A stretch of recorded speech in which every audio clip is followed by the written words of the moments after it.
اور اگر کسی کا کوئی ہمسایہ غیر مسلم ہو تو بھی اس کے حقوق ہیں، جیسے حضور صلی اللہ علیہ وسلم نے ارشاد فرمایا کہ جبرائیل علیہ السلام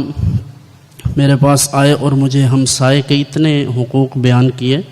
کہ مجھے یہ گمان ہوا کہ کہیں اسے وارث بھی قرار نہ دیں، اللہ کی طرف سے یہ حکم نہ آ جائے کہ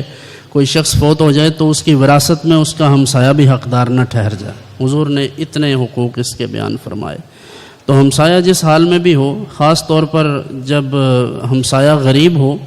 اور اللہ تعالیٰ نے آپ کو مال و دولت سے نوازا ہے، آپ کے پاس جاہ و منصب ہے، دنیا کی دولت ہے، تو پھر ایسے میں آپ کی عبادات تو بہرحال آپ کے لیے کارآمد ہیں، لیکن اگر وہ شخص بھوکا سوتا ہے تو اللہ تعالیٰ کو آپ کی ایسی عبادات کی ضرورت نہیں ہے، یعنی اللہ ایسی عبادت کو قبول نہیں فرماتا۔ ضرورت تو اس کو کسی کی عبادت کی بھی نہیں ہے، ساری دنیا بری ہو جائے تو اللہ کی شان میں کوئی فرق لازم نہیں آتا، ساری دنیا نیک ہو جائے تو اللہ کی شان بڑھا نہیں سکتی، اللہ کا کوئی فائدہ یا نقصان نہیں کر سکتی۔ لیکن اگر کوئی ہمسایہ مشکل میں ہو اور ہم یہ سمجھیں کہ ہم عمرہ کریں گے، حج کریں گے، لوگ ایسے بھی کرتے ہیں 4 6 عمرے سال میں 2 دفعہ 3 دفعہ عمرہ کرتے ہیں، بہت اچھی بات ہے، لیکن ہمسایوں کے حقوق، رشتہ داروں کے حقوق، خاص طور پر جو چیزیں اللہ تعالیٰ نے قرآن میں، حدیث میں اللہ کے رسول صلی اللہ علیہ وسلم نے جو ہم پر واجب کی ہیں، فرض کی ہیں، جیسے ہمسایوں کے حقوق سے بڑھ کر ایک چیز ہے کہ ایک شخص ہے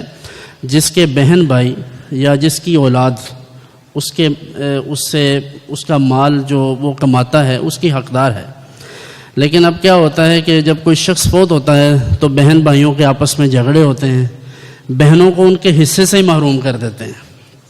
کہتے ہیں کہ وہ جو تمہاری شادی پہ تمہیں دیا تھا وہ تمہارا حق تھا، حالانکہ وہ تو ویسے ہی محبت سے دیتے ہیں، جہیز کے طور پر جو دے دیا اپنی خوشی سے، اگر وراثت کے طور پر دیا ہے تو پھر اس کو مینشن کریں شادی کے وقت کہ یہ تمہارا حصہ دے رہے ہیں، جبکہ ایسا نہیں ہوتا، بہن بھائی بھوکے مر رہے ہیں، وہ اپنے حصے سے بھی محروم ہیں اور صاحب کو عمرہ پہ عمرہ، عمرے پہ عمرہ اور حج پہ حج۔ تو اللہ تبارک و تعالیٰ کا حق تو جیسے حج ہے، من استطاع الیہ سبیلا، یہ فرض ہے زندگی میں ایک دفعہ، تو اب یہ حج تو بار بار فرض نہیں ہے اور عمرہ تو ویسے ہی فرض نہیں، اور بار بار عمرہ کرتے ہیں لیکن جن کا حق آپ پر لازم ہے ان کا حق نہیں دیتے، تو ایسی عبادات اللہ کی بارگاہ میں مقبول نہیں ہیں۔ اس لیے پہلے اپنوں کے حقوق کا خیال کیجئے، پھر بے شک ایک نہیں 20 عمرے کیجئے، اس میں کوئی حرج کی بات نہیں ہے۔